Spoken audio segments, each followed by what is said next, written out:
आखिर lateral entry के मामले पर या यूं कह लीजिए कि आरक्षण के मामले पर कांग्रेस क्यों हंगामा मचाए हुए है, जबकि लेटरल एंट्री की शुरुआत कांग्रेस ने ही की थी।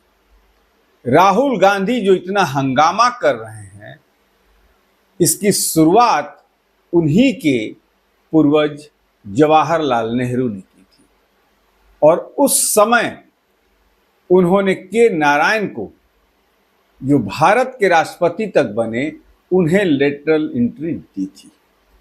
बताते हैं आपको पूरी कहानी। आप हैं निष्कर्ष भारत के साथ और मैं हूं मनोज चतुर्वेदी। जी हां, आरक्षण के मुद्दे या यूं कह लीजिए लेटरल एंट्री के मुद्दे पर कांग्रेस हंगामा मचा रही है, लेकिन कांग्रेस को यह सोचना चाहिए इस लेटरल एंट्री की शुरुआत उन्हीं के प्रथम प्रधानमंत्री जवाहरलाल नेहरू ने कर दिया था। जी हां, लेटरल एंट्री एक प्रक्रिया है जिसके तहत किसी ए ग्रेड अधिकारी को सीनियर अधिकारी बनाया जाता है जिस क्षेत्र में उसे महारत हासिल है। लेकिन कांग्रेस जो है हंगामा करके इसे भी रोक दी है। अंदर की एक दो बातें आपको बता दें, फिर पूरी कहानी बता देते हैं।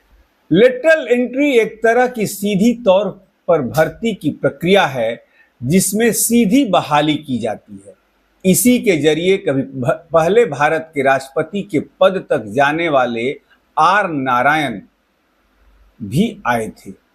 पहले वो लंदन के स्कूल ऑफ इकोनॉमिक्स से हेराल्ड लास्की के छात्र थे।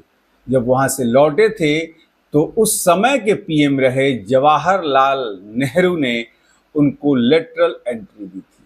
आरक्षण की बात सामने आ रही है तो ये तो उसको एम्पावर किया जाता है, लेकिन लेटरल एंट्री में तो सीधे ज्वाइंट सेक्रेटरी लेवल पर मिनिमम एंट्री की प्रक्रिया है।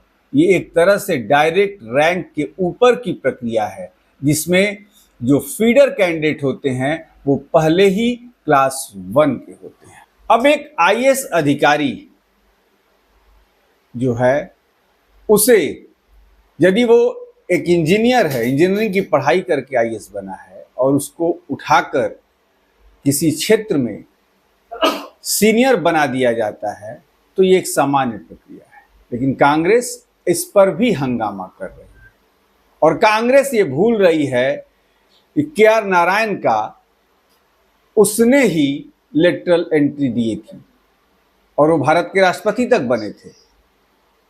लेकिन यूपीएससी के उस विज्ञापन पर कांग्रेस ने इतना वो तौबा मचाया, हाय तौबा मचाया कि केंद्र सरकार को उस विज्ञापन को वापस लेना पड़ा है। 43 लोगों को यूपीएससी डायरेक्ट भर्ती करना चाहती थी जो क्षेत्र में माहिर लोग थे। कांग्रेस ने आरक्षण के मुद्दे को खोलकर इस पर एक तरीके से ब्रेक लगा दिया है।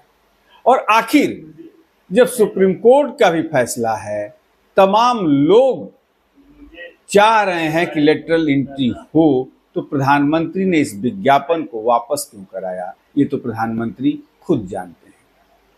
लेकिन कहीं ना कहीं विपक्षी दलों ने सरकार पर तो दबाव बना ही दिया है कि लेटरल एंट्री वो नहीं होने देंगे। अब देखना यह है कि प्रधानमंत्री इसे ठंडे बस्ते में डाल देते हैं या देश के भविष्य के लिए डायरेक्ट भर्ती, जिसे लेटरल एंट्री भी कहा जाता है, उस पर कोई काम करेंगे। ऐसी तमाम खबरों के लिए आप बने रहिए हमारे साथ।